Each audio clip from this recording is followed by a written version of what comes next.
ప్రేక్షకులు కూడా చాలా ఆనందపడ్డారు. తర్వాత వీసీఎం షాట్ 1 lakh పోయింది. చాలా ఆనందం ఉన్నది ప్రేక్షక దేవుళ్లకు.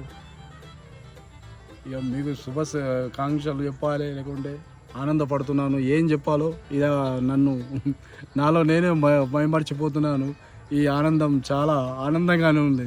ఇలా కొత్తగా నా జీవితంలో ఏదొకటి మైలురాయిగా నిలవాలని అనుకుంటున్నాను. నిలుస్తుంది కూడా. అంత ఆనందం ఉంది నాకు. ఎందుకంటే కళాకారుడికి మంచి పేరు, గుర్తింపు వస్తుంది. ఇలాగా బిజినెస్ మెన్లు వాళ్ళు ఉంటారు, కానీ గుర్తింపు కళాకారుడికే తొందరగా వస్తుంది. ఇది మా డైరెక్టర్ గారి పుణ్యం. ఏ పూర్వ పుణ్యమో. సార్ నాకు పరిచయమైనరు. సార్ నన్ను ఒక నటుడుగా గుర్తించిండు. ఇలా స్క్రీన్ మీద వచ్చినంటే ఎంతో ఆనందంగా విషయం. ఈ సాంగ్ చేయడానికి చాలా కష్టపడాల్సి వచ్చింది. 2 days చేసినాం ఈ సాంగ్ని. ఒక్కటి చోట కాదు, 12 చోట్ల అక్కడక్కడ మొదలు సీన్స్ చూడడం.